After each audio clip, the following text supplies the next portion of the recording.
moving on to new business. Mr. John McLaughlin is here tonight to discuss the ordinance for the countywide fire system. If you would like to go ahead and give us your presentation of what you have.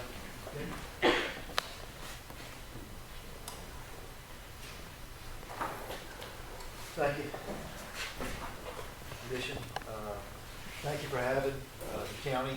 Thank you for allowing us to come. I know that I was in discussions right before Christmas with the chief there. I know he had some illness and some vacation there, but this is something certainly that we would have liked to have addressed earlier with you guys. It's something that has been a work in progress. As you know, we have talked to the county rural board, and from that we've actually gleaned a lot of input that it's a working process. You see it's being passed out now to you. It's certainly still in draft form, but ultimately I'd like to start off by acknowledging my council members that are here tonight. I know Councilman Bonnett's here. Is there anybody else? I didn't know if anybody else might have come, but certainly I appreciate her coming. And certainly she's welcome to speak here as well. But the bottom line here is this is something that we've been talking about for a number of years, okay? Ultimately, in Calhoun County, like most rural counties, the volunteer spirit is dying, okay? It's getting harder and harder to find, and I'm not talking about just fire. I'm talking about, in Calhoun County, we've got a number of volunteer services. And so it's getting more and more difficult, certainly, to be able to manage and maintain what you've got. We've been looking at, through the years, the fire fee that we pay in county rural, okay?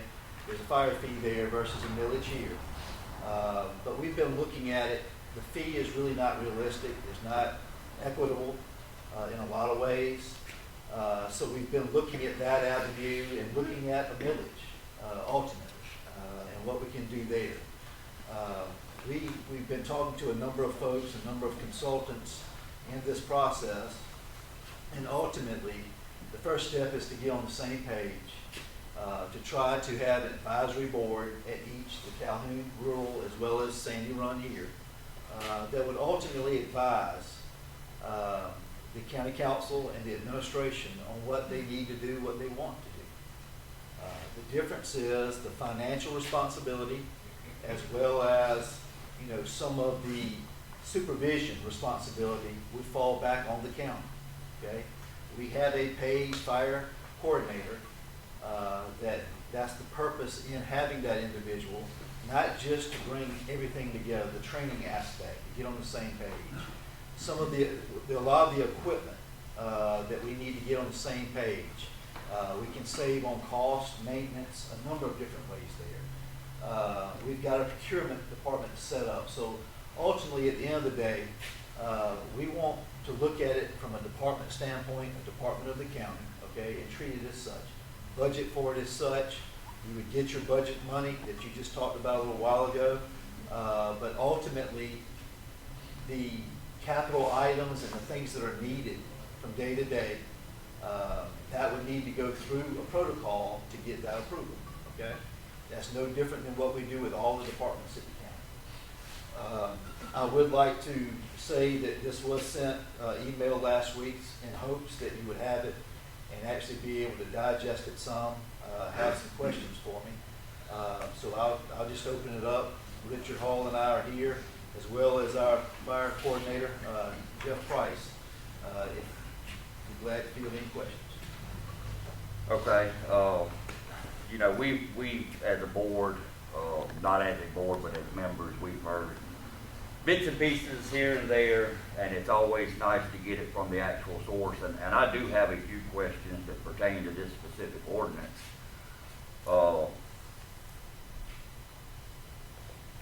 I've been a member of this department since 1994.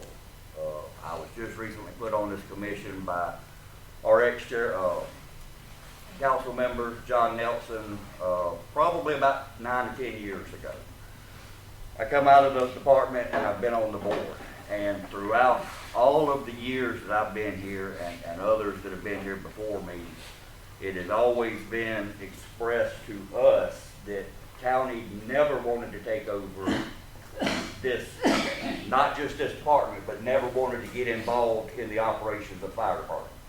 That's why the commissions were put together to run Sandy Run Fire District and the Rural Fire District. So when did you said that this is something that's been in the works for years. How long has this been in the works? Well, I've been here 2.5 years at the county. I know we've talked about it. It was talked about previous. You know, at one point in time, we did have one district, okay? And I'm not gonna get into the past on why it didn't work, why it was changed, but I guess at the end of the day, this has been discussed from a standpoint of everybody getting on the same page. All the fire departments within Calhoun County getting on the same page, still having your board, still having the advisory portion of the board to recommend. The county doesn't want to get in the business of interfering in the day-to-day of the fire service. I don't know about it. You know, I don't need at this point to learn about it. I've got too much going on up here now, to be honest with you. And so it's one of those things that certainly you're going to still do your day-to-day operations, your meetings, things of that nature. You would advise that to the coordinator, and then it would come for payment, approval, whatever it needs to be from that. So basically, the county does not want to get involved with the running of the fire department. No, sir. No, Y'all sir. just want to control the money of the fire We department. want to go through our procurement process that's vetted at the county for purchasing, for hiring, for things that we've already got it already set up. Yes, sir. If this, one thing that really blows my mind is every department within this county is volunteer outside of the town. Yes, sir. If this is something that's been discussed for so many years at the county level, why has there never been any input from the chiefs of the departments, the volunteers that spend their time? And I wanted to do that at the beginning of the meeting. I wanted to recognize every person in this room that volunteers their time. It's not just getting up at 2 o'clock in the morning and going on the interstate and putting out a fire on a car scene. It's coming back in paperwork. And over the years, our chief and our assistant chief, the paperwork load has doubled for them. That's right. So why was nobody that is involved in the fire service asked for their input or anything of that nature? The county just decided that now's the time, let's do it, and let's throw it out there. Well, two things there. So 2.5 years ago, when I first got here, I know we met you guys here, and we talked about the millage and the millage cap, the fact that you're at 4.2%, and that's where you'll have to stay until something changes. Whether we were in hopes that the legislature would make that cap change for one time only for volunteer services, but that hasn't happened, and I don't know that it will happen. That's one piece of it. So we talked about, if you remember, we had the attorney here, Theo DeBose, here to talk about, ways that we can actually overcome the constraints of being locked in at 4.2 mils. And with what you've got today and what's planned for the future, that's not going to hold us out. And so I guess it's been talked about. We've been kicking around. Certainly we understand that we've got the county rule and the Sandy Run is different. But ultimately, this has been a working process. We've talked to other counties and how they've done it. We're not creating this from scratch, okay? I'm a big believer in seeing how other counties have done it. They've vetted it out, seen what the good and the bad is, and they've made changes. And so we've looked at that. We've looked at a number of counties in considering this, but it's just taking time. Honestly, it's taking time. There again, we were hoping that, with the legislation coming through, that would help things, but that seems to not happen. And so the piece of that question was, why now? Why now is because we're revisiting 22 boards and commissions throughout Calhoun County. In these days and times, there's a need for boards and commissions. I'm not going to ever say it's not because it's not. We don't want to be in the fire service the day to day, okay? But this is something that I think if you talk with other folks, some of these boards and commissions just weren't active. They're not active. Some of them were doing their own thing, okay? Some of them weren't doing anything. Some of them, in these days and times, if we don't follow the right regimen through the Robert Rules of Order and go through the procurement, go through the meeting minutes, go through and make sure everything is done like we need to do, okay? I'll be the first to admit, we do fail sometimes.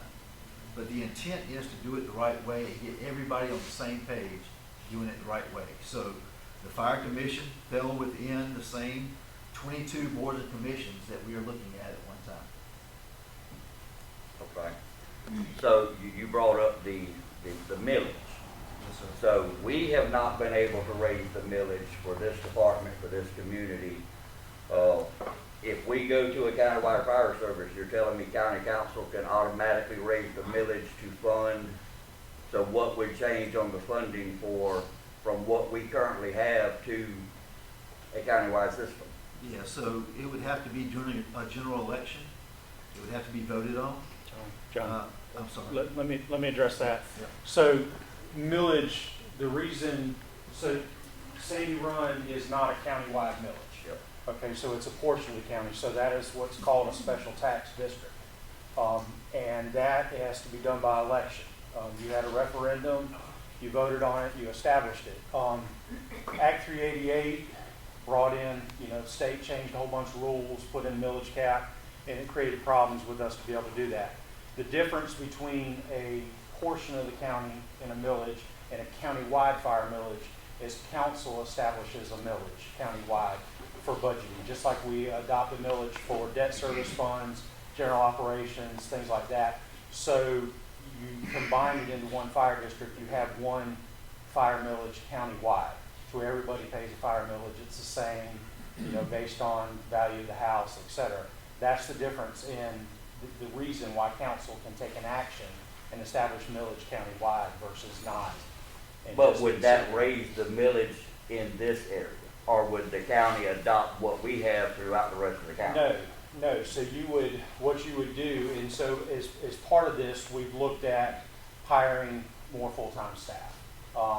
Looking at the possibility of 2 to 4 full-time firemen. The county needs to hire a fire marshal. I'm also the building official for the county. Been doing this a long time and work with fire marshals in several jurisdictions, and that's part of what I do is the code part of this. So I'm also a building official, and so that's part of my job. Also, we don't have a countywide fire marshal to do those fire marshal duties. I work with, Ken Willis is here, I work with him on commercial buildings, industrial park, things like that. We work together on that. He does the plan reviews and does the fire inspections for those. So, at least 2 staff, you talk about paperwork. There's a need for administrative paid staff. We already have 1 paid full-time fireman, that handles in the rural district. So you bring all that on. So before we arbitrarily, 4.2 mils isn't enough to do what you need to do in the Sandy Run area. We wouldn't address that across the county arbitrarily. We'd set it up just like we do any other county budget.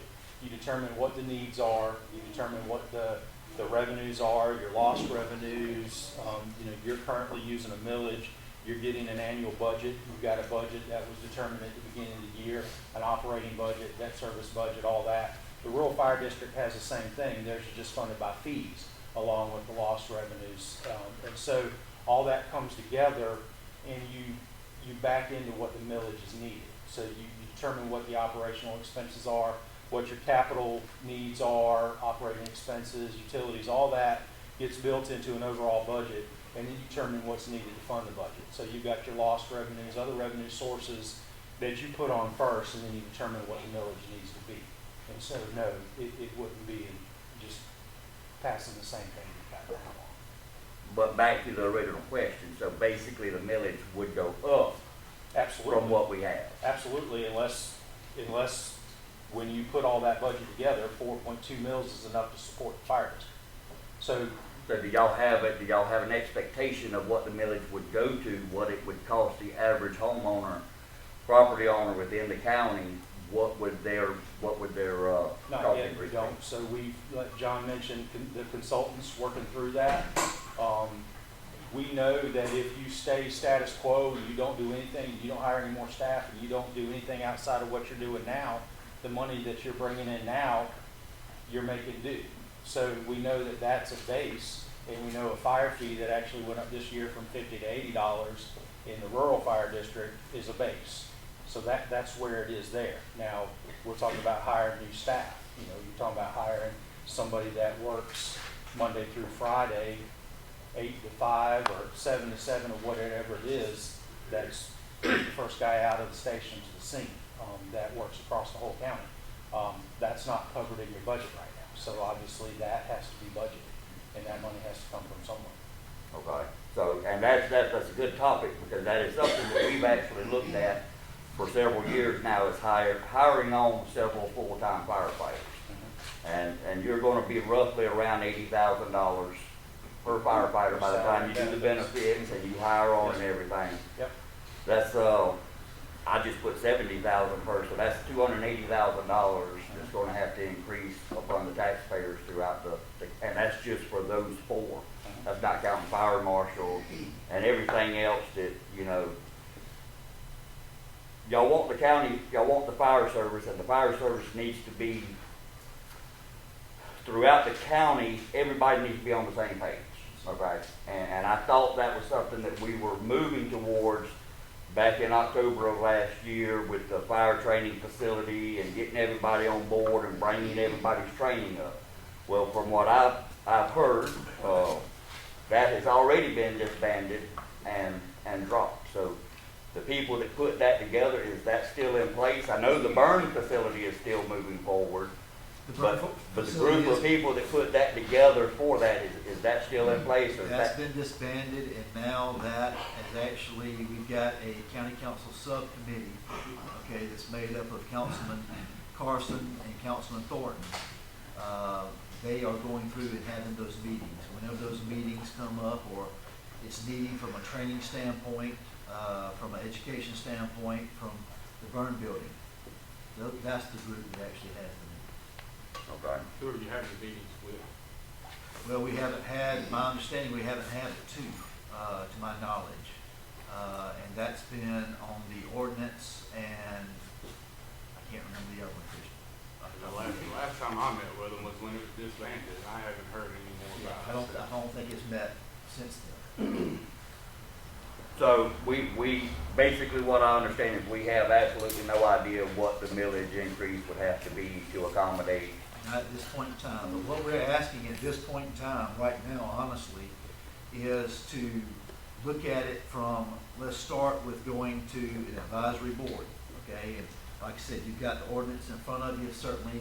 We want you to have the time to go through each item and address whatever issues that may be, because you're the technical folks, okay? You're the folks that should know. But ultimately, no, we don't have a handle on the millage yet. That's something that we're gonna have to take some time and back into. And listen, the input that Richard talked about, that the consultant will need to back into the millage, will come from you, okay? Just like you said, we need this, this, this, and this, okay? You will advise that, recommend that is what we need to the coordinator. The coordinator will do the same as every department in the county, whereas they will come to the administrator, deputy administrator, and the county council for the approval, okay? What we look at is to make sure the fund's there. If they're not, where do we get it from? There are a lot of things that we need to look at through that vetting process that we just need to all be on the same page with. Okay. No.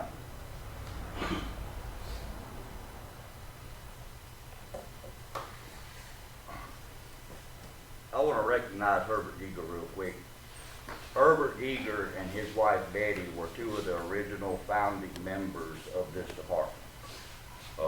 this department has worked very hard through the years to get to where we're at. A lot of what I see is the county putting the cart before the horse. You know, they want to bring business in, they want to bring subdivisions in, and then build the infrastructure after it's there. As at county council level and at the town administrator level, y'all may have that mindset, but when these fellas go out on a call, if something happens, it's on them. They're the ones getting up at 2 o'clock in the morning. I've not yet seen a county council member get up at 2. I know John Nelson does, because he did the life flight and everything, but the responsibility falls on them. So to put these volunteer people in the position to always play catch up on the backside of what county wants to do, in my opinion, is just downright disrespectful. These, like I said before, these fellas, these men, these women, they devote a large amount of their time for training just to run calls. Paperwork that's go on. I was here last night. They had their regular meeting. They have training meetings. So, am I wrong in my perception of that? That the county wants to bring everything in and then build the services around that? Because that's just the way it appears to me. No, sir, that is not the intent. Listen, you know, we've got roughly 9 miles of interstate in Calhoun County. It's here.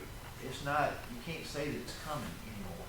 It's here. We, county council, the administrator, nobody can control that. It's on our front door.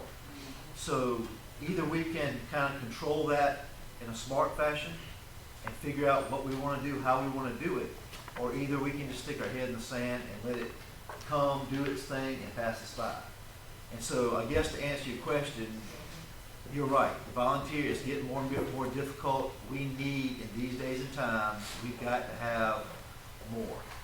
We should expect more. The only way that I know that everybody in Calhoun County can get more is to step up to the plate, go through the millage, have to pay a little bit more, but you're going to get a better service. Listen, the fire fee at that point will be, if we do this countywide millage, then we're going to be getting rid of that fire fee. I know that doesn't matter here, but outside of the Sandy Run area, we're not trying to double dip, and I know that's been said. We're not about that. Like Richard said, we're going to get a consultant in here to figure out what it's going to take to run the entire one district department going to that and back into what that millage is needed. And once you set it, you've got to understand that's for years to come. It's not going to be easy to reset it or add to it. And that's a good thing because you're talking tax dollars, right? So you've got to figure that on the beginning. It's something that honestly, I think it says from administration and county council, in my mind, if this is what we go to, this is what we feel like is necessary to take it to the next step. Okay? Nobody wants to raise millage, I get that. Nobody wants to pay it. But these days and times, it's truly come to that. And I think what you're saying kind of reinforces the fact that we do need paid staff. We do need better equipment. You know, I knew I forgot something. We have some drawings I'm going to drop off with Christian and Gary there, and I'll email it to you, of the new fire, the station at the Sandy Run Industrial Park up there that we're talking about. That's on county property. And so there's a lot of things that are planned. Are we trying to get the cart before the horse? No, sir, we're not. It's already ahead. We're playing catch up in a lot of ways, but I'm just telling you, we get a lot of interest in Calhoun County, specifically the upper end of Calhoun County and the lower end of Calhoun County. Not so much in St. Matthews. We can't ignore it. We can't expect for it to go away. We've just got to address it and ultimately find a happy medium for everybody. Well, I think to the question about council, that's why we're here. You know, we can't speak for the prior administration, and we can't speak for council. And this is, I don't like to say what other counties do, but I've been involved in this in other counties besides here. And I've been involved in it from a municipal, working with municipal fire departments, from an administration side also. We're trying to get caught up. As John said, yeah, we're behind where we need to be. We know. And this is council asking us to look for a solution. Richard, on top of that, I know you have come from, I know Orangeburg County. Yeah. Can you tell me what Orangeburg County's fire millage is right now? It's 20, is it not? When I left, it was 18, I believe. That's one of the nice things about Calhoun County, is the fact that we do have lower millage. I was extremely happy when I got my first tax bill when I moved to Calhoun County. Orangeburg's 97,000 people, 1,104 square miles. You're talking about a whole different animal. You're talking about, you've got Orangeburg, we looked at three separate, western, middle, and eastern, and each one of those sections is bigger than Calhoun County combined. And so while we cover a number of square miles, Orangeburg County does it on an exponentially larger scale. Orangeburg County, on paid staff in the fire district, is up to 14, 15 people at least. Well, that includes maintenance. Now, so, John at Orangeburg County was involved in the penny sales tax there that, built an extremely nice, training facility. I don't ever want to say that Orangeburg wants to be my example for taxes.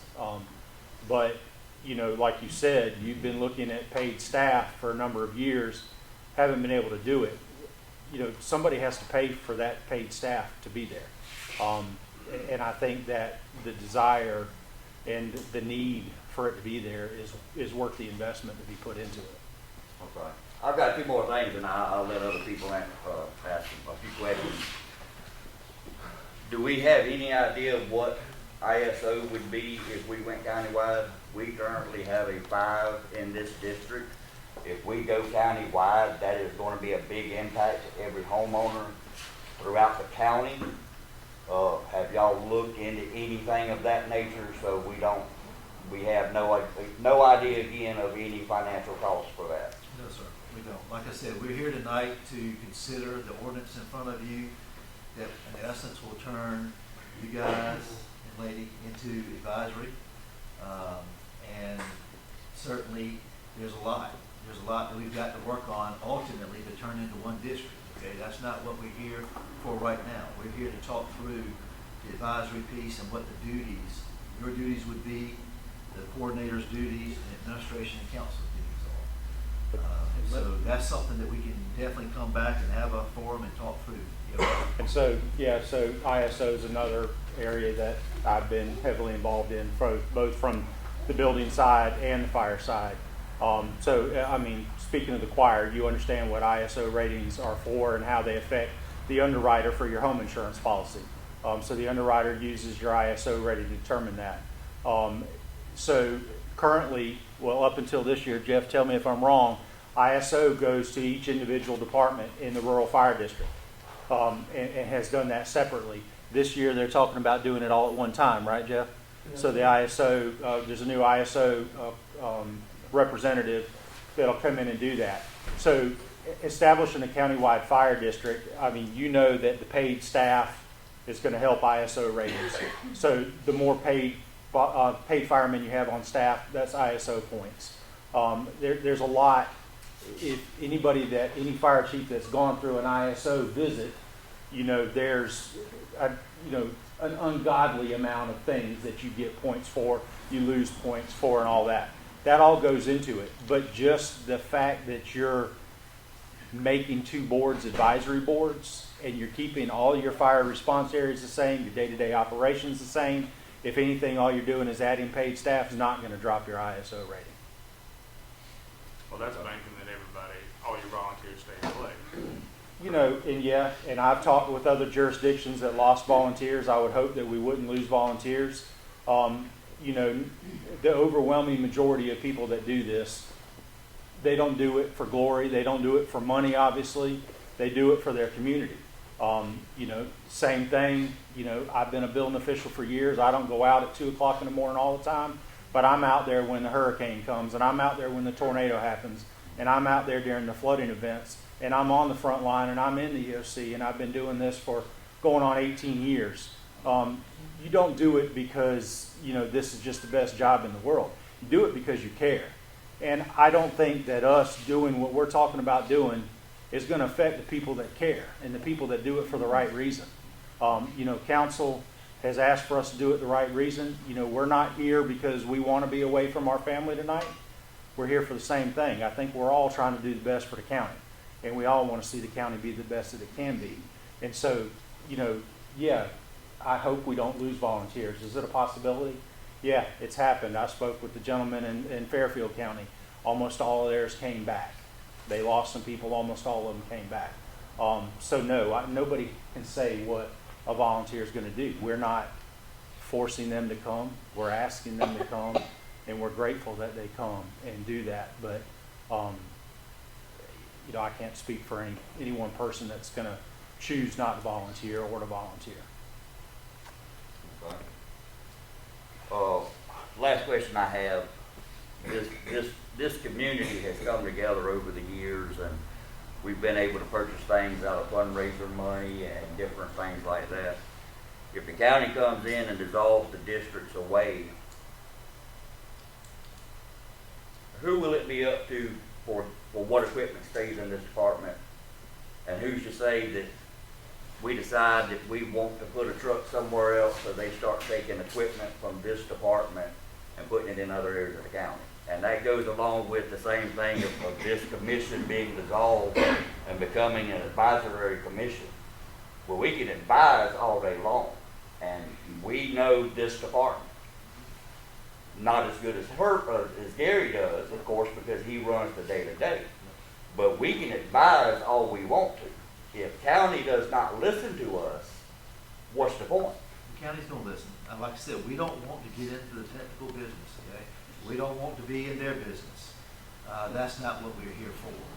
Certainly, the fundraisers and the things that you normally do, we're not here to take away from that. The equipment that you've gained through being proactive, through grants, through just busting your tail and getting it done, we're not gonna take that and take it somewhere else. That's not the intent. You still have your territory. That's not gonna change. The only thing that's going to change is we're going to try to bring it under the umbrella of what state policy has dictated. And then, if we do something wrong, it's our fault. Okay, it's the administration's fault. It's not county council's fault. It's the administration's fault. So I just think, like I said, we all got to play from the same sheet of music. Right now, we're all playing from different music sheets. If we're playing it all. And I just see it going worse and worse and worse. And this is the only way that I know, as a taxpayer, to accommodate for that and to do better, or I guess for not just the volunteers, but for the entire county. At the end of the day, I try to think of the homeowner that the house is on fire. You know, am I willing to pay more money to be assured that we've got a better service? Absolutely. I don't believe anybody would dispute that fact. That's right. I believe that everybody, for the most part, would not mind paying a little bit extra money for fire service. The same thing for EMS. That's right. The same thing for we sheriff's already department. do it in other departments. That's correct. But golf courses and ball fields and other things that seem to take priority, it would be the main concern. So I see the lower part of the county benefiting by doing away with the fire fees and going to a millage rate. What does that do for the income up here? Well, it's going to be shared across the county. I mean, it's not like what you generate here is what you do. So it would be based off of call volume, so Across the the county. departments that run 300 or 400 calls per year would get more than departments that run 50 calls per year. Well, yeah, I mean, ultimately, if you've got more needs, more calls, more fire flow, more industrial, that's correct. You're going to tend to get more. And that's Right. the way it's funded now. That's So correct. that's the way it's no budgeted now. It's Yeah. it's based on all of that. And you know, obviously, you know, Sandy Run and probably Caw respond to the most fires. They respond, to the most calls. The interstate, if you take the interstate away, you probably wouldn't have to leave your house anywhere near as much as you do. So yeah, in the lower end of the county, a call gets a lot more than a jumper station does. They have more equipment, they have more needs. Now the basics are the same, the turnout gear is the same, and the air packs are the same, and the basic equipment's the same, but the budgeted money is different, and it's based on a need. To your point about money being allocated and being spent, we heard the same concerns from the rural fire district. I don't think any of you guys are not willing to send a piece of equipment to help somebody, but when you've spent the time and energy and you've managed to get in a piece of equipment, a ladder truck or engine or tank or whatever it is, to say, hey, we decided arbitrarily that you don't need it, we're going to give it to somebody else. The same thing with other boards and commissions that involve money. It's allocated and it's budgeted to be used in that place. A capital piece of equipment is assigned to a location. It's not arbitrarily just picked up and moved. That's all I've got. Did any other board members have anything? Gary, I think Gary's got any questions. No, you were talking, now this is, again, I'm like Mike, I don't think any citizen in here would mind that increase in millage because everybody's paying the school tax rate that is absorbed, okay? I'm sure you'd be willing to pay for an extra $16 versus $4 that you get now for most of your fire services, okay? We all agree on that again, but when you talk about the millage rate, the ISO, everything, if we were to lose our ISO rating because of the one district, and again, this is all playing about, everybody has to figure that out. But if we lose that, there goes the taxpayers' break on insurance, okay? They're gonna come at me for this. But my other thing is everybody has that right through the whole county. I think it is a good thing to probably move to this. But again, this study is gonna have to be done for a long time, not rush through. And that's some of our concern as the board members, firefighters, and everything else. It's been done before. Run through stuff real quick through county council. Just push it. And this is me talking. I know it doesn't happen all the time, but there needs to be thought put into this. There needs to be a lot of planning before we move on this.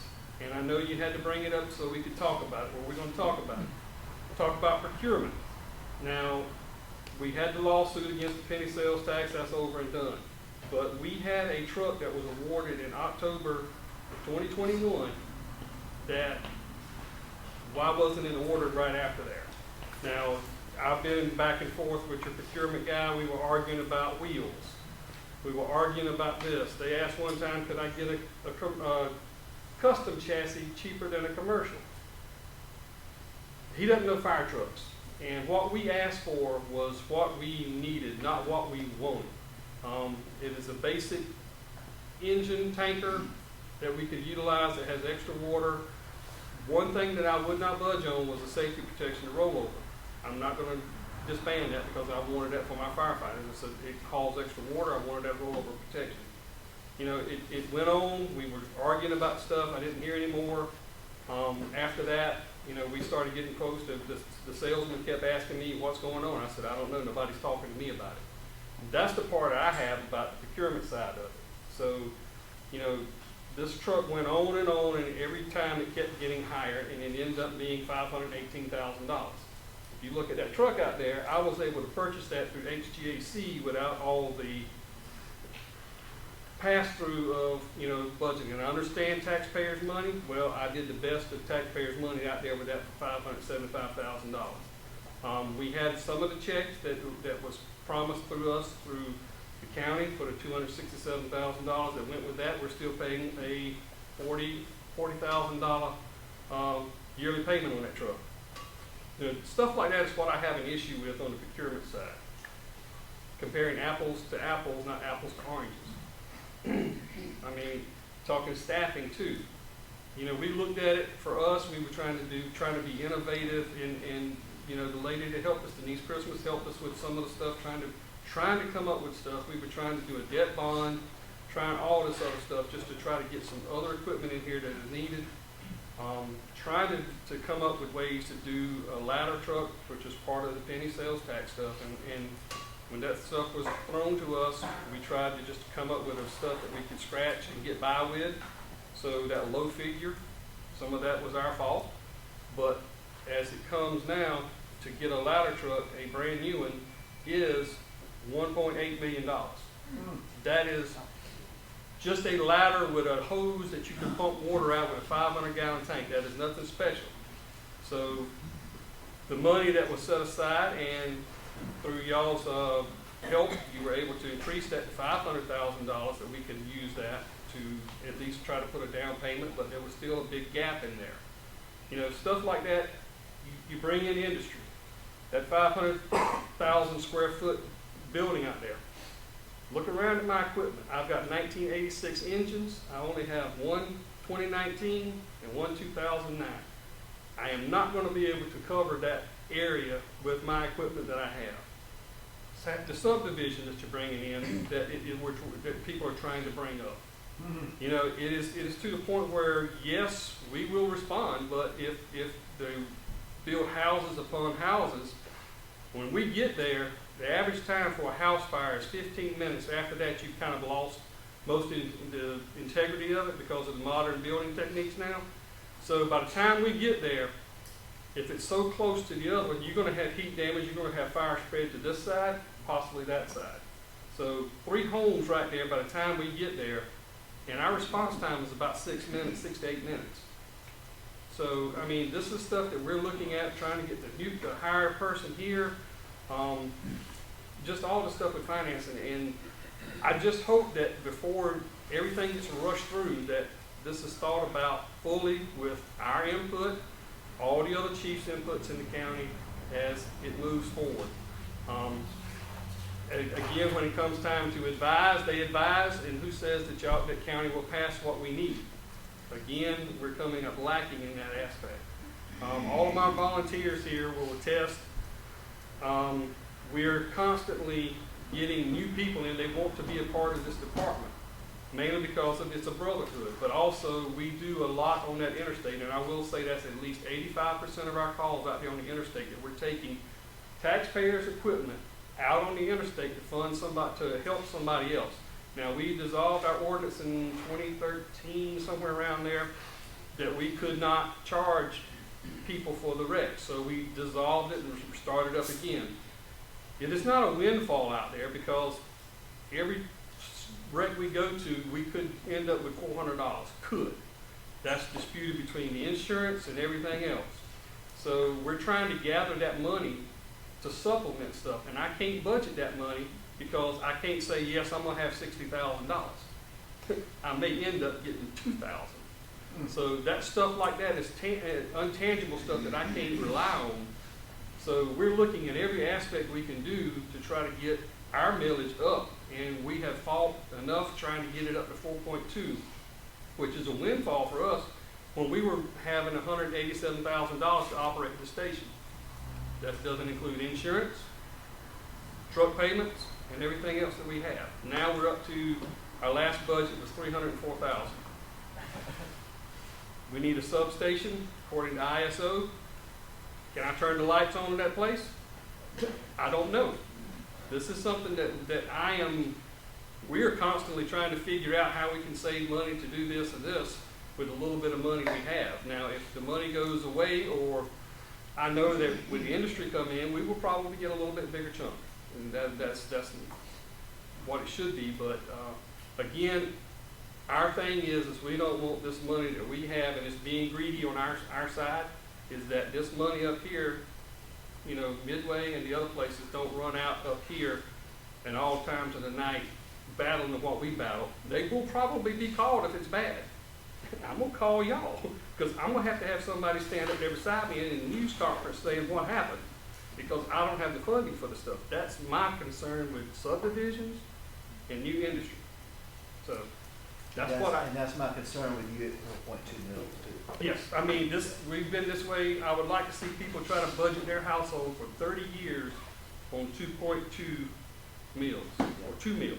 Yeah. So, like I say, it's been innovative trying to figure it out, but, it comes a time where we are gonna have to have taxpayer money to do more. But again, as this thing moves forward, there needs to be caution to check out every little thing that you can think of. And I agree Needs to with that, have all the chief's inputs. I agree with that, Gary, and that's what I'm saying. I'm gonna say it again. We're not here tonight to look at the bigger picture down the road. First step in our minds is just like on the Calhoun rural side, is let's talk through the ordinance about going to advisory, what that means to you, what you'd like to see different. And like I said, I'm not gonna put you on the spot tonight with that. That's something that I would like for you to look at and maybe let's talk about when you're ready. We're not gonna rush through this. Certainly it's not something that we had to tackle. My wife asks me every night why I've got a battle all the time. I'm doing it for the right reasons. At least I believe it to be the right reasons. I see down the road that we're gonna suffer in ways that we don't want to when you talk about protecting your land, protecting your house, protecting your family. So my thing is, let's go ahead, while we're revisiting all the boards and commissions, 22, let's go ahead and deal with it now. It's not a popular thing, I understand that. And the way we've been about it, I know with first reading, scared a lot of folks. That's not what that was about. In our world, first reading by title only is to get the process started, okay? Get the groundwork going. And that's what we're doing. You've got 2 more readings to kill it. County Council does, if they choose to, okay? It's a process, and it's something that certainly I apologize for catching some off guard, and there were some words used like dissolve that probably shouldn't have been in there that didn't mean what it meant to be and scared some folks. But ultimately, you're right. We're not going to rush into the one district concept. That's something that we're going to, like I said, get a consultant in here that knows what they're doing, that they've done it before. But that's got to go through the procurement process itself. Okay, so.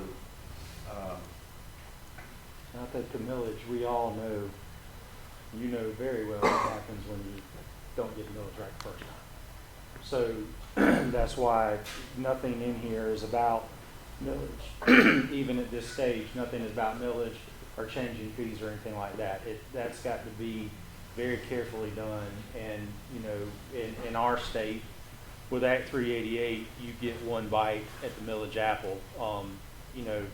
It's one thing if you're a school district that's, setting, 80 mills or 100 mills, 3% of that's a bigger number than 3% of 2. 3% of 2 or 3% of 1 doesn't get you anything for 15, 20 years. We got to be mindful, and I pay taxes, and I don't want to pay taxes any more than anybody else does, but we got to be mindful that we get it right the first time. Richard, to add to that, I had it earlier, and we got moved on. I'll bring it back. But since you did bring up millage, I've been told, or it's been 15 mills is kind of a good spot that's been floated in y'all's pool to where you're looking at. Do you think you can do it any cheaper? Well, I know you don't want to get into specifics. We got to understand that a mill here is not a mill in Orangeburg, okay? There's a value to each mill. And every year that mill value changes. And so if I answer that question right now, come March, April, May, when we're budgeting, all that's going to be changed, okay? So I don't want to hypothetically go out with a number. I don't, Christian, because that would defeat the purpose in us knowing that we need to hire a consultant to do this for us. It will be talked about. It will definitely be brought to everybody, but ultimately, we will back into it based on the numbers you give us. Each station gives us. I mean, we're not just like Richard said. We know as a basis what the fees bring. We also know we got to go a little over that because it's not, even though we went from 50 to 80, it's still not enough.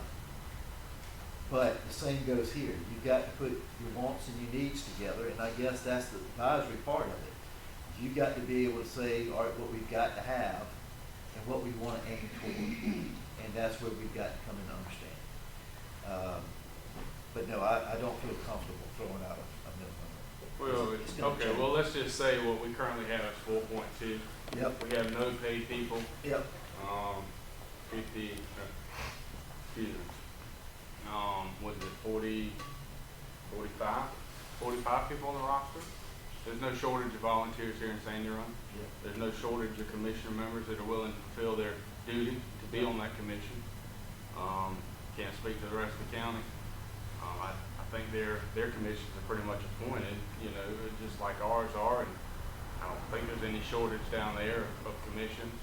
So why should the fire service be lumped in with the other 22 fire commission, or with the other 22 commissions that you're having some issues with, or say you're having some issues with? We're operating fine. To my knowledge, we get audited every year. We don't have any problems. We haven't done anything incorrect. Council's been pretty happy because at the end of the day, those four and one of them's absent tonight, they answer to county council. They're created by county council. They don't answer to an administrator. They don't answer to a fire coordinator, which under your proposed plan is how that will work. No, sir. That's an incorrect statement. What is the correct statement? The correct statement is a commission appointed by council doesn't answer to a staff member at all. A commission appointed by council answers to council. All right, we're talking about with the new ordinance, so as Doesn't it matter. stands right now. An they advisory do. board answers to council. But they don't have any power to do anything, Richard. So if you want to follow down that line, if council wasn't happy with something a board does, they replace them. You know, same thing. So it doesn't, the board answers to council. The board makes recommendations to council, which is really what you do in a roundabout way now. You present a budget, council approves a budget, council approves every purchase. Your existing ordinance says that you have to follow the county's procurement code. You have to follow all those things, and these purchases are approved ultimately by county council. That's what your current ordinance says.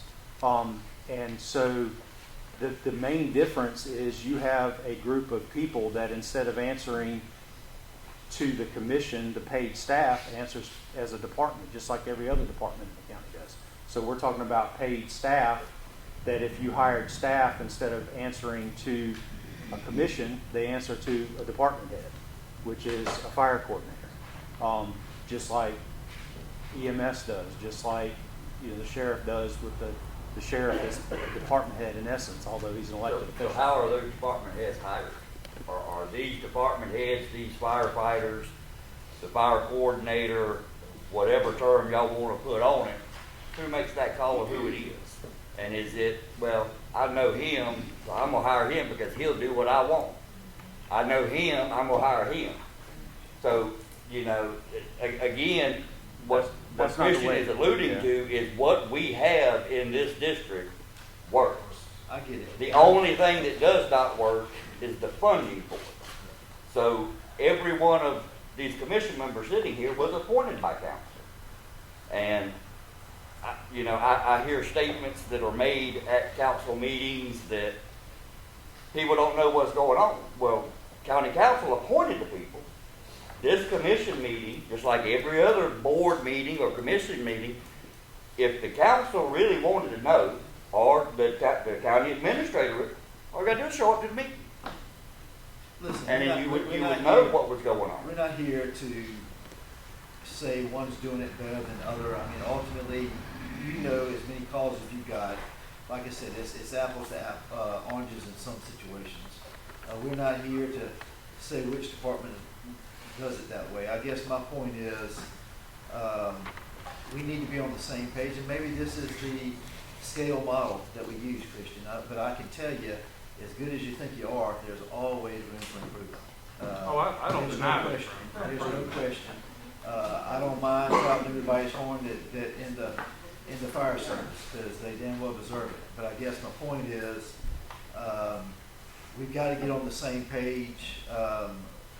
we're not here to change or interrupt what you've been doing all these years. The historical knowledge, the experience, the tried and true methods that we're not gonna come in here, our coordinator's not gonna come in here and tell you how to change that. That's not what any of us about. The coordinator's gonna do his job, and that's coordinate. Ultimately, like I said, I would appreciate if you could give your attention to the ordinance. I will leave it up to Gary and Christian to let us know when you want us to come back and talk through it. We can go through it item by item, not a problem. We just feel like I said, we need to move forward. If we keep talking, it's gonna keep getting postponed.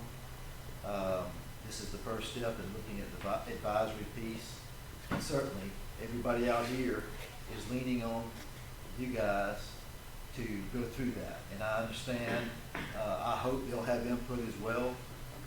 We will have this posted, so it's open. It's just, I want everybody to know it's draft. It's a working order, literally. So, John, I've got a few more questions. yep.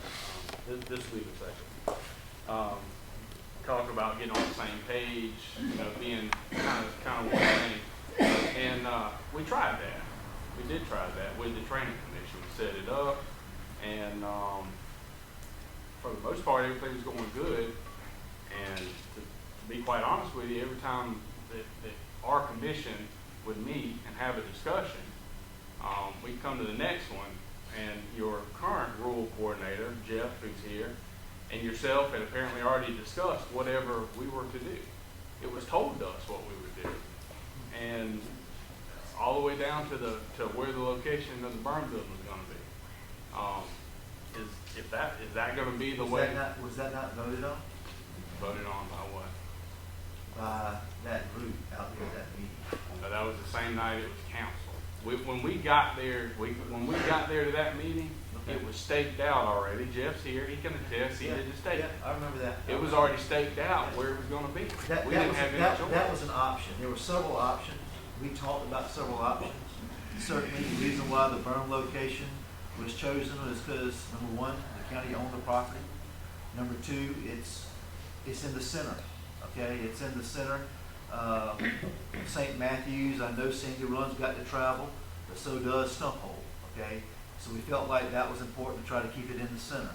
And then the other thing is, we're talking about a burned building that I know not many people believe that I got complaints about it being in St. Matthews, but I did.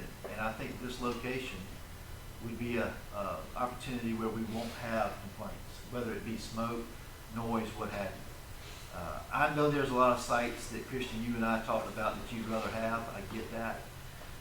But at the end of the day, I thought that was voted on to move forward with that site. And today, I want to thank our coordinator and a number of volunteers for helping set the building. So the containers were set today, and we're going to move forward with the academy to come in and tell us where to go from here. So, all right, what's your next question? It was talked about, but we were never, my Sandy Run, and I was speaking for Sandy Run, the whole point that we took on that was the fact that we would like to have some ownership of whatever property it was. Not necessarily that it had to be here or had to be there. We wanted some ownership or some lease, somewhere, and quite frankly, the part of the property we talked about was only a few hundred yards the other direction, as to where you and I and you and Greg, the chairman of that commission, had kind of decided to be a good spot. And then, like I say, we come in and it's already been discussed and decided somewhere else. And like I say, that's I guess kind of water under the bridge. But I guess the main thing to that is, are we going to operate this differently, or is it going to be you and whichever coordinator you hire to operate just like that situation, Christian and the rest of you, if I make a decision and it's a wrong decision, there's 5 people to reprimand me, and I'll be the first to take it. I'm not going to make every decision right every time. Certainly, I feel like I'm tackling more than others have, and I guess my thing is, I want better, I want more, ultimately, but not just for the volunteers, but the citizens to have the services. But, yeah, to answer your question, Christian, if county council sees that I did something wrong or I did something wrong, certainly that's the way to reprimand me.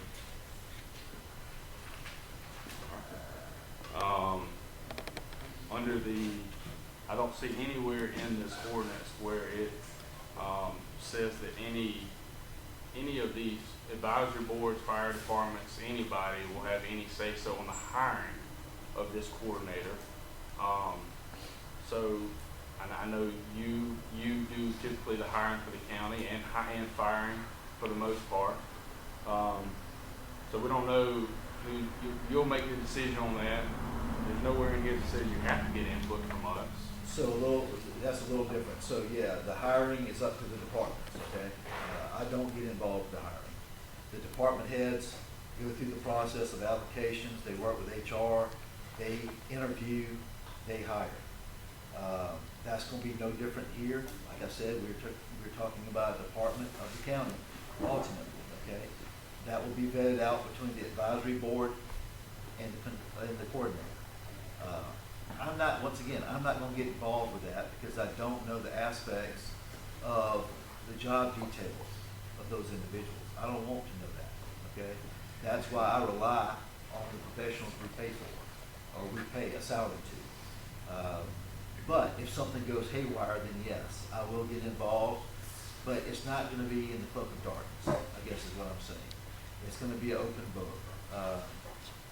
There's no reason why Richard or I or Jeff or any of the county council why would we want to, I guess, get in the middle of who y'all want to hire? Well, Well, and I don't think it's quite covered. frankly, I don't know why. I don't think it's covered, but the fire district boards would recommend the fire coordinator. That's typically the way that is done on anything else. It's not written in the ordinance. Yeah, I don't know that it And is. that's why we wanted to do this, certainly. I know it's longer than y'all wanted, but yeah, it's a work in progress. And I'll make a note of that.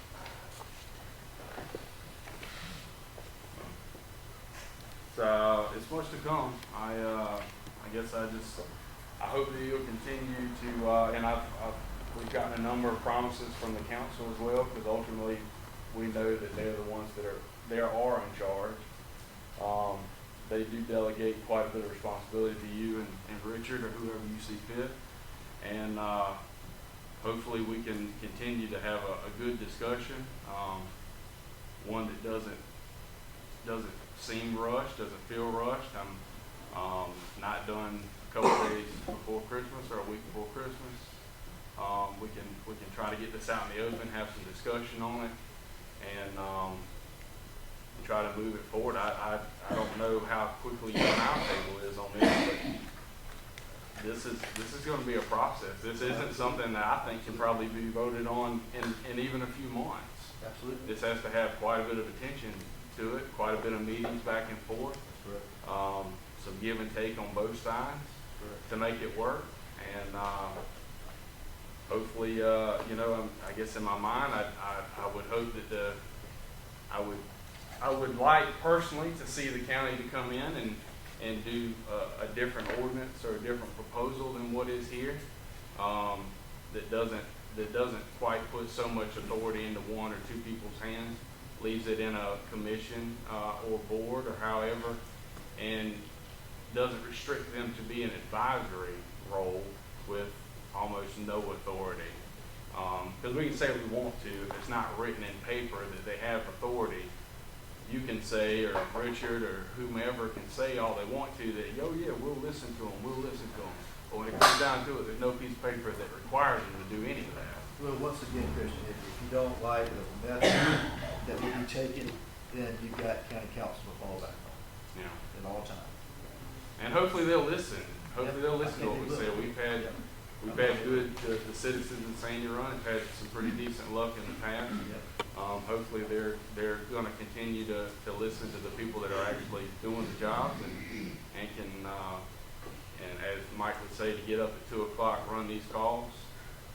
Because I don't think it's a fair, I don't think it's, and I don't know the exact number of the other departments, but I can definitely tell you the upper part, Calhoun, upper part of Calhoun County, Sandy Run, Caw, is probably responsible for those two stations alone. Probably are responsible. I feel very comfortable saying responsible for more calls than the rest of the county combined. Maybe combined plus some. So hopefully we get our voices heard in the deal, and if not, I think it's safe to say that the public will be on whomever to make sure that we get what we need. So I appreciate y'all. It's Mike and Nell's meeting, but I appreciate y'all coming up and giving us a chance to ask you some questions. Hopefully we can move forward. We'll have a lot more to come, I'm sure. What's your timeline? What are you gonna say? When you gonna? So once we get through this ordinance, once we get through finalizing it and getting it through the approval process with county council, then right behind that, we will be hiring a consultant to come in and start gathering that information. And yeah, it's gonna take months. You know, I would like to sit here and say that April, May, we would have something going into the budget, but I don't believe it to be true. I think it's gonna take longer than that. You know, if that's why I wanna go ahead and take this first step, because we may have to skip a budget cycle to get back in the right timeline. So I agree, there's not gonna be any rush on that. We've been talking about it for years. There's been a lot of discussion about it. There's no use in rushing into that piece now, for sure. The other thing that I'm having a question of is what do you need a battery board if that battery board has no power, nothing? Well, you've got more power than you know, okay? I think you'll realize that when you actually are involved with it. We're not gonna be here, the coordinator's gonna be here taking notes. He's gonna be here listening to you, advise him or her, whoever that turns out to be down the road, on what you want from the county, okay? So I think time will tell, okay? But like Richard said, we vetted this with a number of different counties that have gone through this process. And we feel like we're following that pretty well, and we don't feel like, from a standpoint of not having an authority, that's not the case. That won't be the case. Mike, this pretty much mimics Florence. Is that correct? That's what I've been told. Florence, we've taken a Fairfield few, County. we've talked to a number of Florence, Fairfield, Okay. which one? Fairfield, not Fairfield, Florence. yes. I said Florence, Fairfield, we've looked at Dorchester, we looked at a number of them. And of course, they're bigger. We looked at Edgefield, but you got to take the pieces that make sense. And with every county, it's a little bit different, as we can see here, you know. So, it's not bulletproof, there's no doubt. That's why we're here. That's why we can add to it, we can take away from it if we need to.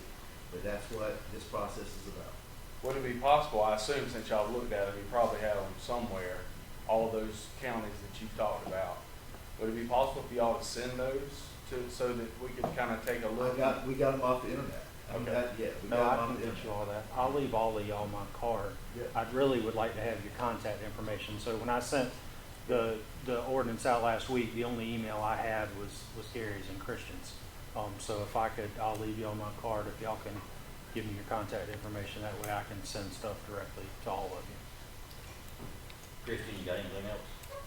No, I think that's it. I just, we don't want to, and I know John is here, Mr. Nelson. He was a big fan of not reinventing the wheel, but we also don't want a square wheel. So let's make sure we get the best of all of them that accommodate everything that we want to try to do. Okay, we're gonna try to move on a little bit, but I know there's probably a few people that have questions. Do you mind asking No, them? sir, Asking that's them what we're here for. Anybody have any questions they'd like to ask? I do. Okay. I did read this partial ordinance in comparison to Florence, and it is mirroring Florence, but it is just administrative, so I wanted to clear that up. I did Okay. compare it. Okay. Yes or no, would a bolstered fire department help economic development and attract more development and housing development and industry? Is that the goal? No, not the goal, but it will bolster, yes. And is it possible to do a countywide fire department, Fire district. a fire district, without giving procurement control to the county? Is it not possible to do one fire service and then hire a fire marshal and then change everybody over to millage without giving the county the procurement and leaving these commissions intact?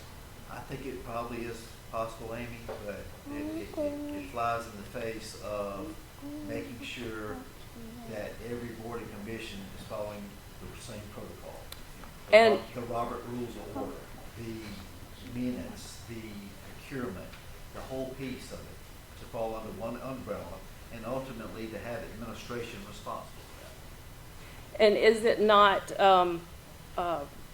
true that there are talks of this being put into place to protect the current fire services coordinator's position because there's currently no human resources policies in place No, to ma'am. supervise or manage him? No, ma'am, no, ma'am, no, ma'am, certainly not. Listen, the administrator can be here today and gone tomorrow, the deputy, the coordinator, I can't say council can because they're locked in, okay? But it doesn't matter. You need to take the names away from the equation and look at the positions. If Jeff doesn't do his job, I'm gonna be the first one in him, okay?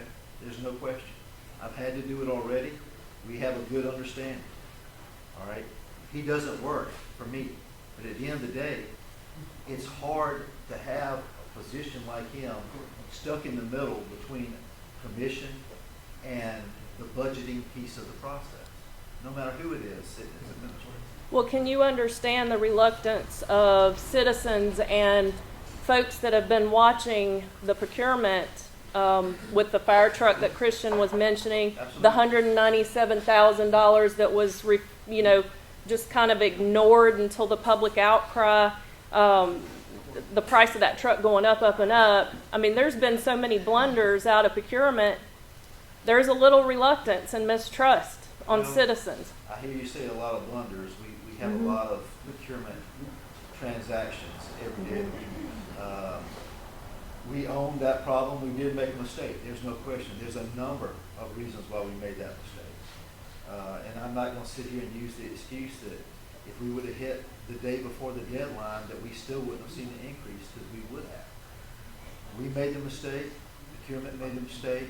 We've got a different protocol now to where Richard and I are more involved with that, okay? And that's our job.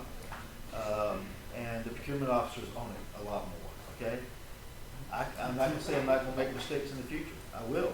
I certainly will. In this case, when we knew we made the mistake, we knew it before I think everybody thought that it would be brought to our attention.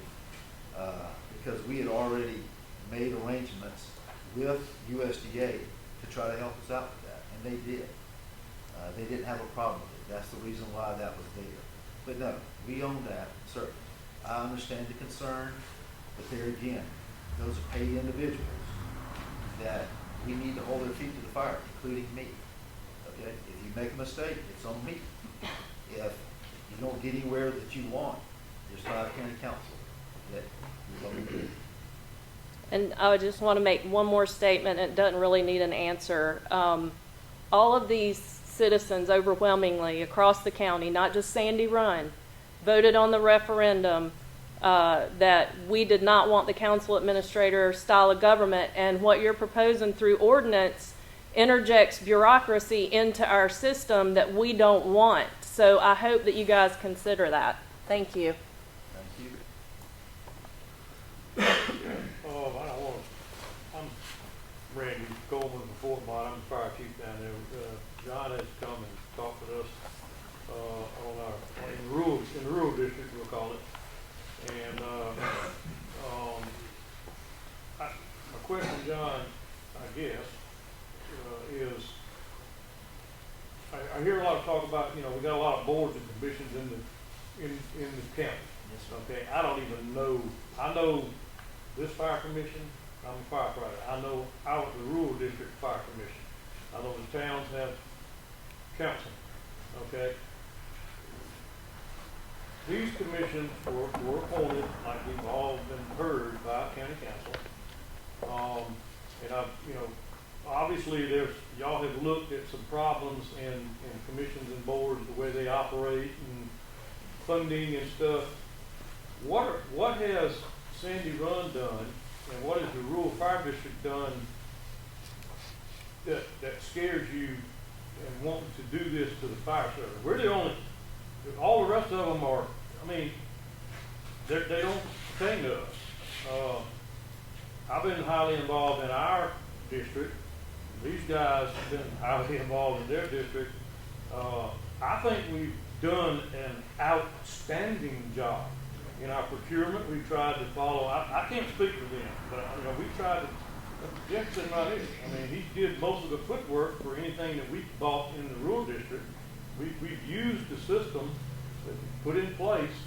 We've consolidated at our level, we've done just basically what you're describing. And I'm just, what are we doing wrong? What? Nothing wrong. Okay, tell us, or tell me, okay, how is this going to improve what we're doing? I hear the millage thing. We're going, there'll be some more millage here. How much? In my mind, you've got lay people sitting at this table that are expected to know a lot, not just about the fire service, but how to conduct a meeting. All right, and I take it that the chief and the deputy chief know what they're doing over there, but at the same time, I want to make sure that we're all on the same page about conducting meetings the correct way, meeting minutes, posting. That's a lot of things that Calhoun County was not up to speed on in any area, even administration. Okay, we're trying to get up with modern times. That's the bottom line, and we're not trying to get up with modern times to cause more money to the citizens. We're not. We're trying to figure out a way to do it without the big impact. That's why we're aggressively going after grants. But nobody, Randy, has done anything wrong, honestly. But I can't, it's hard for me to believe, and tell me if I'm wrong, for all of the chiefs here. Are you assured you're doing it right every time? No, absolutely not. Yeah, But we and certainly are trying. And I can't, well, Nick's saying yes, he can assure that.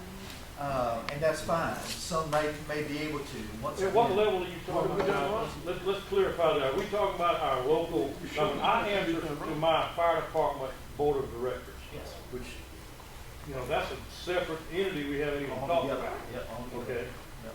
okay, I answer to them. They conduct their meetings, Robert, they conduct their meetings appropriately. Maybe not quite to the rigid standard that county council holds their meetings. They hold a really good meeting. Robert's Rule Board, follow the rules, okay? And at that level. Yes. And I thought, my feeling is the rural fire district has done the same thing. Made some mistakes, okay? We've been advised, this is how you need to do it, and it was changed, and, it was a work in progress, okay? Not a question, just a final comment. I've made it before, I'll make it again. You know where this is going, probably. Most people, I can't speak for Sandy Run, okay? I come through here and tip my hat to Herbert when I pass Herbert's house up there every time I pass. But I don't know what's going on up here. I really don't. I'm running a lot. It's run kind of like we run it. We just got 5 departments. They only got 1. That concept that's being flipped here, proposed to be flip-flopped from an advisory board answering to the fire coordinator up to you, to the county council. That's a big issue there, okay?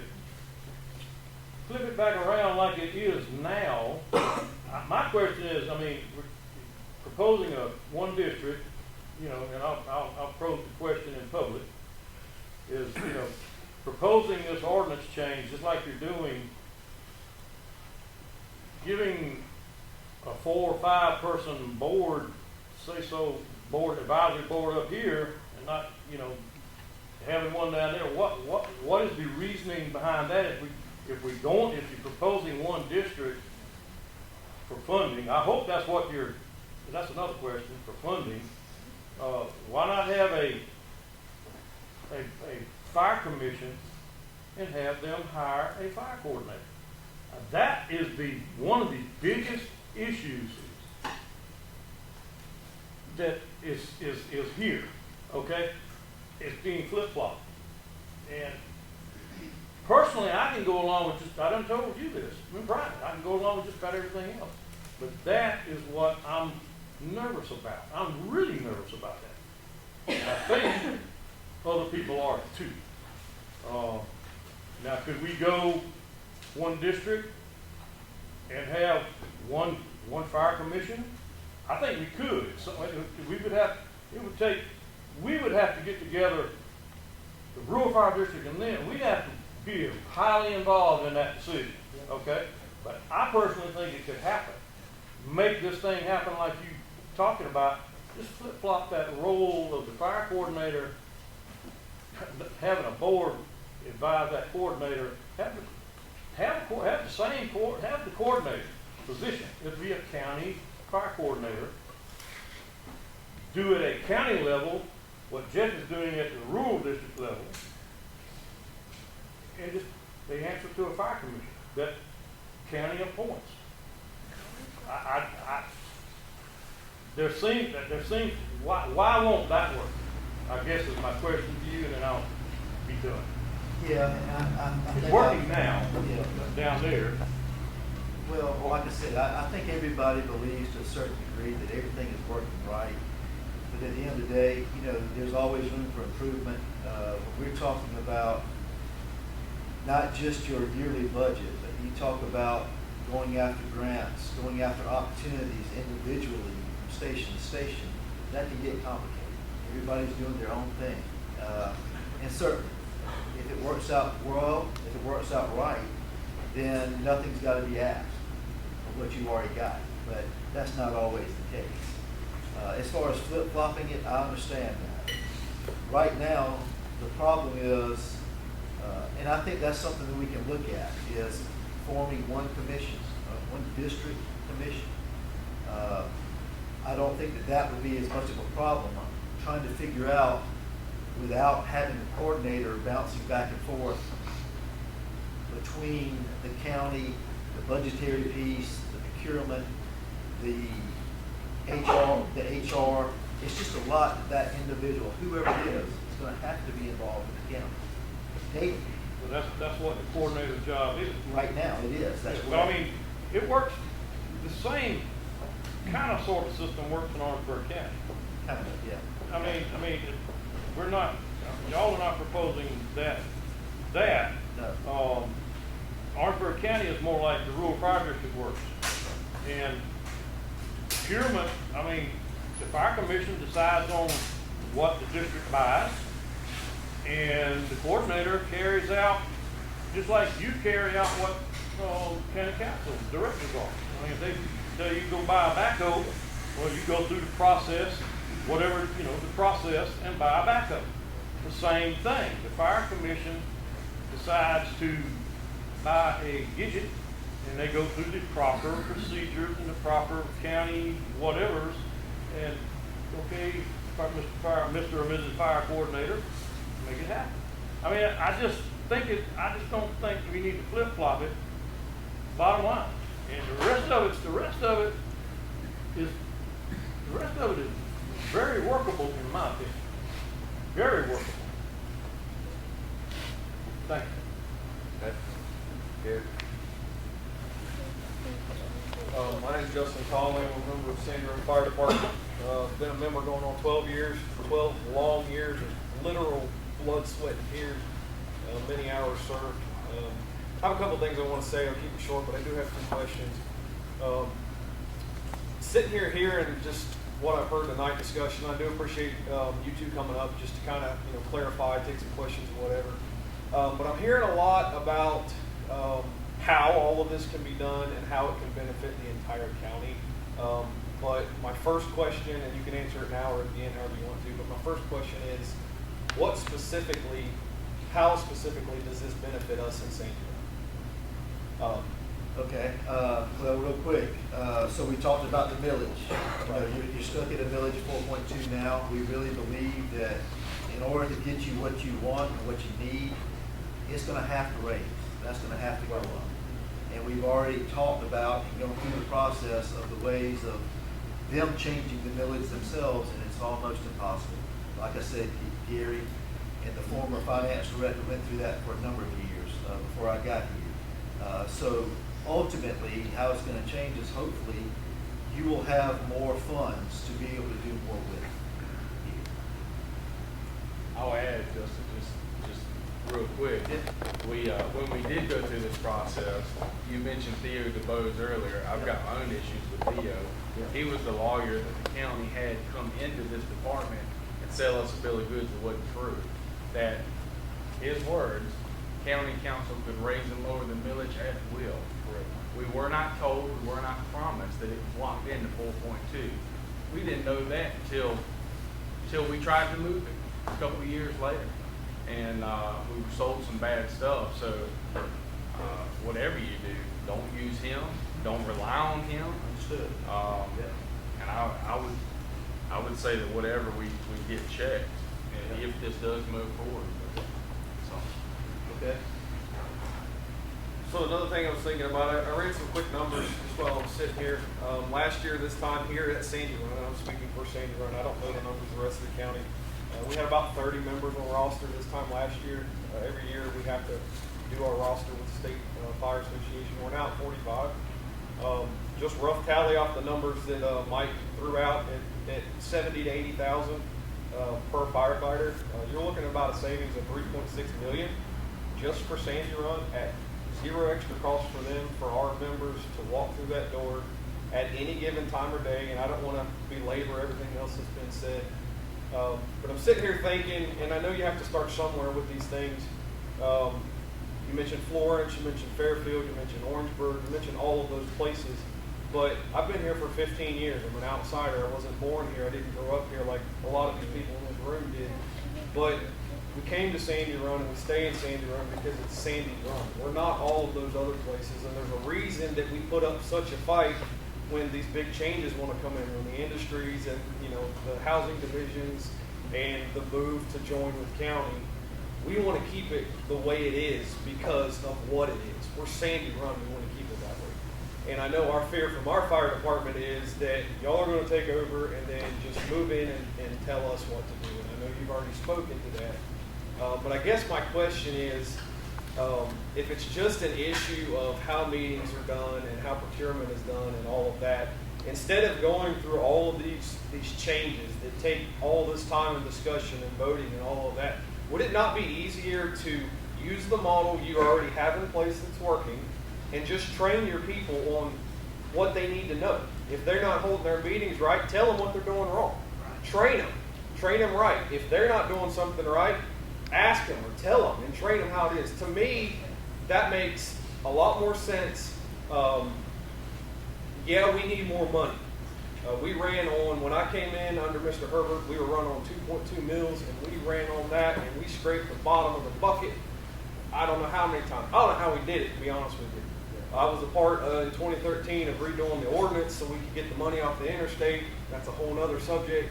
But we do need more money. But in my mind, I'm sitting here thinking and trying to figure out why there is a need. What is the one reason why we should go along with moving anything down to county if it's operating? And quite honestly, yes, I'm a little prejudiced towards it, but we run a pretty good ship up here. And you were talking about the question came up about moving equipment from different parts of the county. There ain't a station in this county or Lexington or Orangeburg that could not call us right now, and every member in this station would jump in a truck and go. No thought, no second thought. We've done it many times over the years. We've served. It works. So I guess that's my question. Could we not better train what we have, save the taxpayers money, and work on a different plan to raise the millage rate? Nobody in here is against raising the millage. We've already addressed that. We addressed it in 2013 when we redid the ordinance. We've talked about it, it gets talked about all the time. We are a growing station. Do we want paid firefighters? Yes. Do we need it? Yes. We've got industry coming in, it's all been talked about. But is there not a way to do that with what we have? Yes, so certainly, these individuals, I'm appreciative of it because they volunteer their time and their effort, but they're volunteers. Right. Okay, so how much training are we gonna expect them to go to learn, to keep up to speed on? Because it's forever changing. I just, in my mind, having somebody specialized in that, doing that piece of things, really takes it off of the lay people that are up here. And you got to multiply that by every station, okay? And so who's going to be the oversight to make sure that that piece is taken care of? And who wants that liability and responsibility?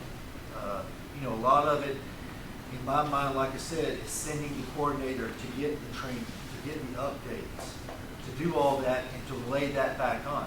Yeah, they're going to be responsible for knowing some of that, but there needs to be a coordinator coordinating that effort to make sure that if something's not going right, there's somebody here to say, wait a minute, you might want to think of doing it this way. I don't disagree with that. And as a matter of fact, I think we could use a coordinator to do just that. But they're volunteering because they want to be here. Absolutely. Our 45 members that are on roster are volunteering because we want to be here. Absolutely. And our current ordinance allows for paying individuals as needed. Yep. So again, in my mind, I don't see why we can't do it under the regulations and the ordinances that we already have without going through all of this. I think there's a thought in a lot of people's mind that there's ulterior motives, there's something going to come on the backside. I'm not saying there is, I'm just speaking. And that's where a lot of the pushback is. But I think you're going to have to prove to us why it's a good move for us to change anything up that we're currently doing, because it's working. If it's not broke, don't fix it. Well, and I would, The committees maybe willing to take the training. and I'd like to say too that, I would like for everybody to take a look at the ordinance itself and read through it. See what it has to say, what's being proposed, I guess, is the biggest thing. And then if there's something that you don't like, I hear what you're saying, that you feel like everything is fine, and it may be.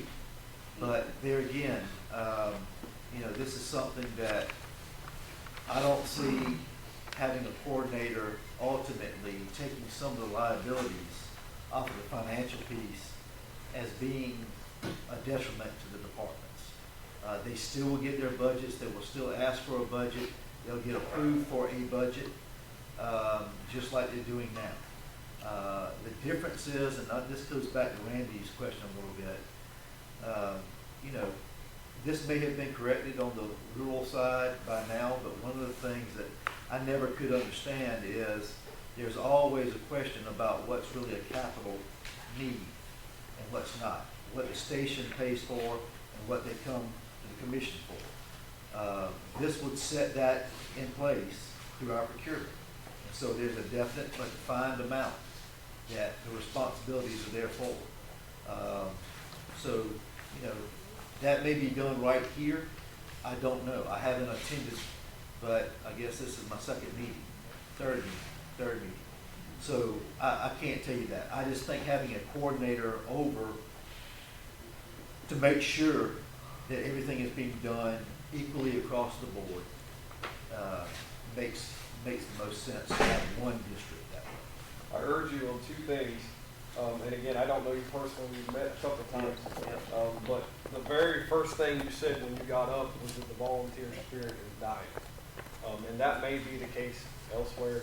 You're not going to find that here. No, and I Over half the people in this room very, are members of a Yeah. volunteer fire service. yeah. And that's very good, let me tell you, because it's not like that everywhere. Right. Certainly, it's not. And I also know, served just a brief amount of time with St. Matthews, there's a difference in having the numbers and having active members.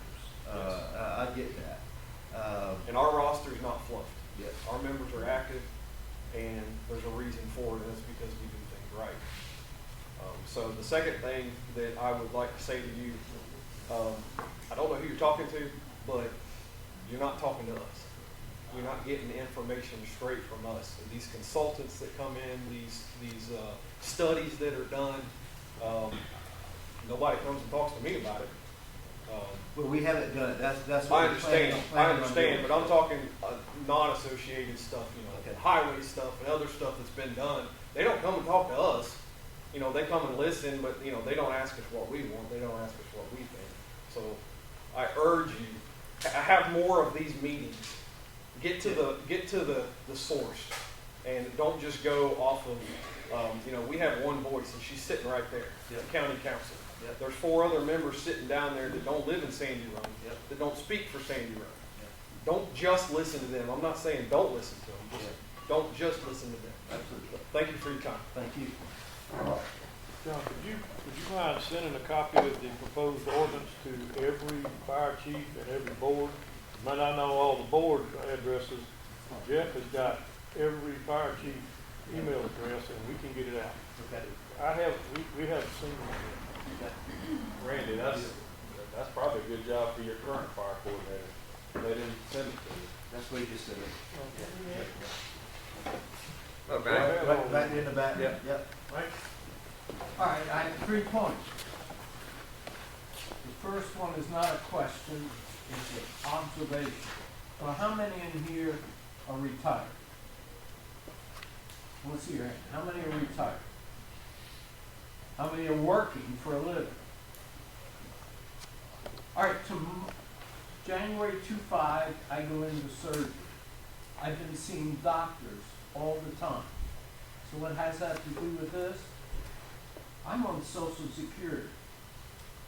Y'all that are working are paying for my Social Security, which I paid for and is gone. Why? The government, the federal government, has taken my money that I put into a fund and spent it. Y'all are working for me, giving me so I can go get surgery. The money's already really not there. What's going to happen when you retire? I don't know. But I appreciate your work. My point is, this happens right here, not in federal government, but this happens in local government. So now your money goes into the local government. They're in control, they own your money. And it's happened. You want a brand new fire truck, but you see a brand new police car. You want a brand new, who's EMS? EMS truck. We need EMS truck. But the fund, your fund went to a brand new something else, building or whatever. Because they, in their infinite wisdom, think this money should be spent there. And you're seeing it. So you have a council for, I have brain fog because of drugs I take. I'm sorry, man. Not OxyContin, they're different. But what is it that committee that advised on building and Planning committee. the planning committee? You got this planning committee. The planning committee presented a thing and you did not listen. And 2 times you brought it, because you went against planning. You asked them again. And they came up and said, no, this is what we want. You did not listen. And when I say the 5 county councils, your track record is not good. You do not listen. I'm sorry to tell you that. I don't know you personally, but those 5 councilmen did not listen. They bought, now here's the source update, they bought a golf course. They did not listen. Now we own my tax dollar and millage goes to, you see what I'm saying? And now you want, so, all right, that's second point. Let's see if I can get this together. All right, I can't hardly stand up, but you see my hat. I'm a volunteer.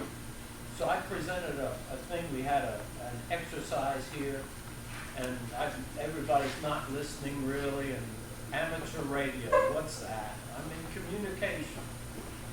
But I said, I am a professional communicator. I know more about your radios that you carry than you do.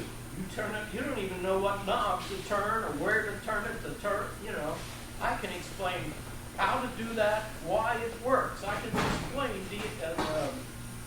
the whole 9 yards. I am a professional, but they call me an amateur because I'm not paid. And everybody said, oh, you're like us, firefighters, you're amateurs, not because they don't call you amateurs, you're a professional. Listen, I'm here because my house, my life depends on y'all. And I appreciate y'all. And so I'm here to fight for y'all as much as I can. So my point is, I am your emergency coordinator. What are you? You're counsel, but you what? Coordinate. With whom? Somebody pointed to somebody over here. Who is? No. You have another counsel. A rural council. Coordinator? Coordinator. He's a who's that? Raise your hand. He's a coordinator. All right, here's my point. We have in emergency, I don't want to get into that, take too long. We have a state emergency coordinator. He became a state emergency controller. And he has ruined in our area, they all quit. They all quit. The emergency coordinators quit because they had no power, no control to do their job, and they quit. We're all volunteers, and they quit. Why? Because he tried to control people's repeaters. He tried to control different entities that we are to coordinate with. You have these, yeah, they're volunteers, but these men, he's a professional. Yeah, he probably needs more training. Listen, here's another concept. I'm trying to bring concepts. As a volunteer, I work in the state EOC as a volunteer in the transmitter room. I can't think of the name. I'm sorry, I'm drugs. It's bad. It's bad. You're paying for this.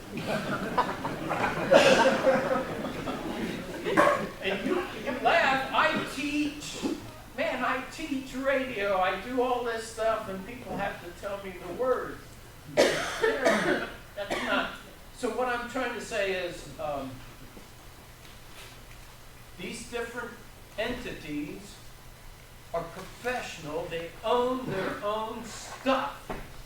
They know what they need to buy it. They control that. They know their stuff. He knows his stuff. That's why he's in charge. And I think these men, you trust him. You trust these men, and that's my third point I'll get to. You trust your chief. Maybe your assistant chief. Just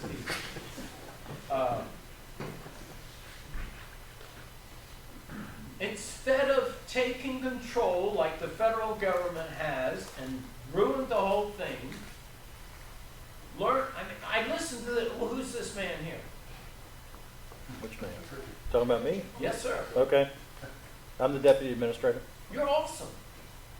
Oh, well, thank you. I try. I mean, you start spouting off stuff, and I think, well, that man knows his job, and I appreciate you. And I appreciate you. You know administration, I mean, government. I don't understand any of this. However, instead of trying to control these people, support them. So you can audit them, but support them. Now, I don't know how. All this, hiring this and that, I don't understand. Support these men. Don't take control. That's not your job. Your job is to support your people who do the job. I'm a military guy, 8.5 years, U.S. Navy. I've got a lot to say about, and that's These men are volunteers. I'd like to teach a course to y'all on Leadership 101, especially y'all. But you know your job, and these volunteers work for that man right there. And when you take control, when you take more control out of his hands, you're tying his hands more and more, and his enthusiasm, there's a word I'm struggling to get, his morale goes down. And then all these men, and women, I don't know who's what here, you can try not to exclude anybody, but their morale goes down. Leadership, you want to give as much leadership to the leadership so they can do their job to increase the morale, to increase volunteerism. That's Leadership 101. Don't take control. Give them the control they have, but support them, train them. I went to all these FEMA courses. I spent weeks. I volunteered.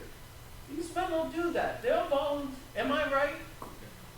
I mean, I'm speaking up for you here, and am I right? And you're doing a good job. You take the courses that are needed to do the job you want them to do. Don't take control. Encourage these men. Provide what they need. I'm finished. Thank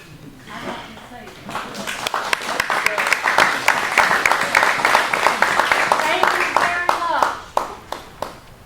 This gentleman, I don't know your name, but you did an excellent job. And if you want somebody, train him. Give him what he needs to know, because he's got a brain to take it in, and he can lead. You don't need somebody else. Gary, real quick. Yes, I'm gonna try to keep this short and brief. I'm Gary Giger. I'm here as firefighter. Firefighting since, I think I was still in Dyson when I went to my first fire thing. Actually, 35 years as a volunteer firefighter in this fire department. I think I've got one check the whole time I've been here.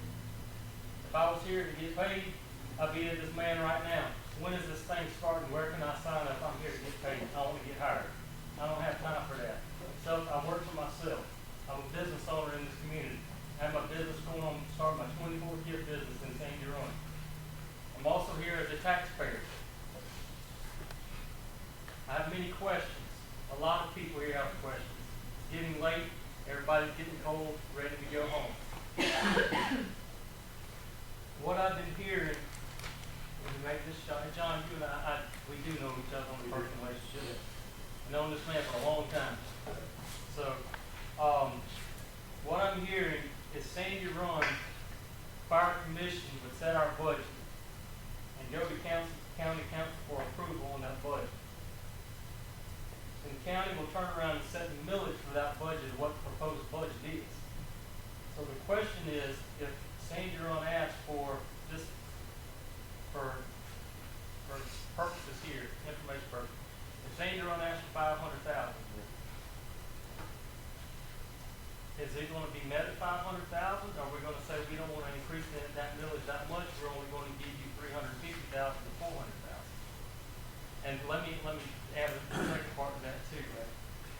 If the county is looking to hire full-time people to assist the fire coordinator or to sit in these stations as full-time people during the day, during the night, whatever it is, to get a truck rolling, will that money come out of the county budget, or is that going to come out of San Jerome Fire Commission budget? So that would be only if we go under a millage, okay? That's how we'd be able to afford those two paid individuals, okay? Same way as that's how we'd be able to afford the fire marshal, okay? That would be built into the millage. The millage would ultimately cover, yes, you would tell us what you need in a budget, and we would use that to back into ultimately what the millage equates to based on your budget. Am I going to sit here and say, Gary, that you want 500, but when it's all said and done, we had to reduce the budget? We do. That's part of my job. I mean, it's just, it's looking at priorities, it's looking at the whole picture. But what I'm telling you is, nobody at the county level is knowledgeable enough, nor do we need to be knowledgeable enough to intervene into what these folks do every day and what they rely on the fire department to advise them on.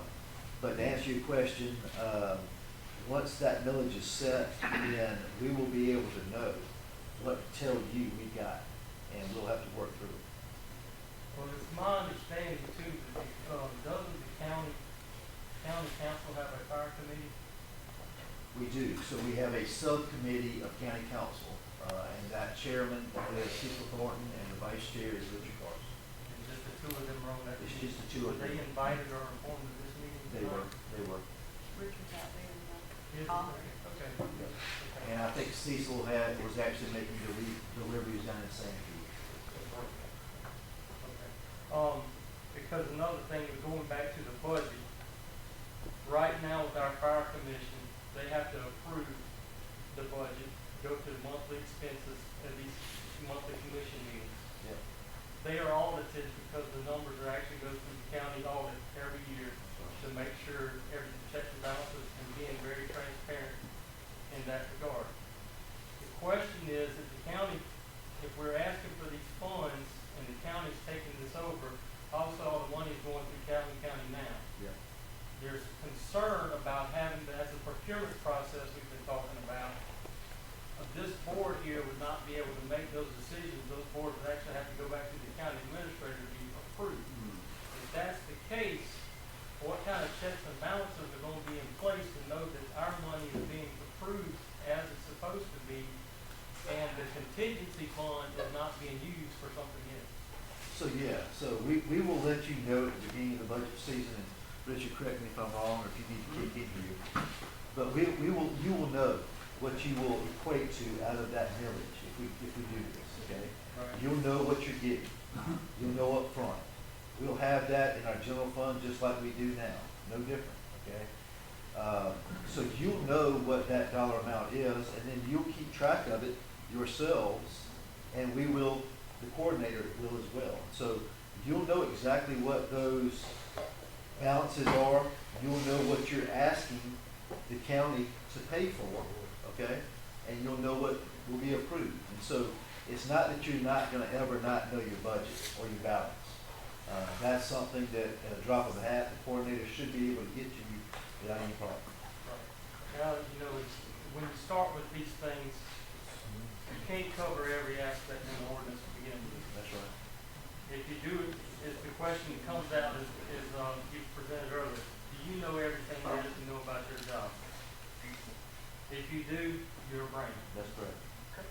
That's why everybody is evolved. You train every day to learn different about your job. The fire service is not what it was 20 years ago. It's not what it was 10 years ago. It's not even what it was 5 years ago. That's correct. That's right. You know, the fire department is set up to fight structure fires. Unfortunately, Sandy Run, we know how to control traffic. Really, and it's probably the same thing for car calls.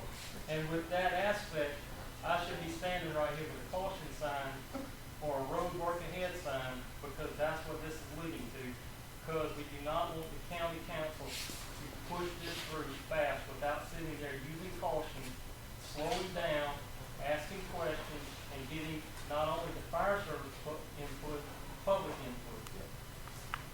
And so I'm asking, I know because I hate to be rude about this, but you're talking about Robert's Rules of Order and how these committees are handled.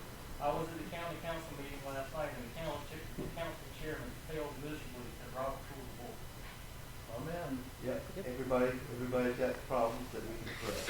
That's correct, I understand that, But it works anyway. that's correct. That's not the important thing.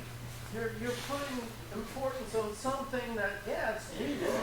These men can handle it. Sorry to interrupt you. It's all good, but like I said, it's getting late. Thank you for your time, and I appreciate it. Thank you for your work. Yeah. Okay, I know there may be a few other questions. We need to move on. We do have a few other things that we need to do, and I know John and them got to ride back down to Ward St. Matthews. Thank you, John and Richard, for coming. Thank you for having us. And I never saw Miss Barnett sitting back there. All I've seen is the red hat all night, so sorry I neglected to mention you earlier.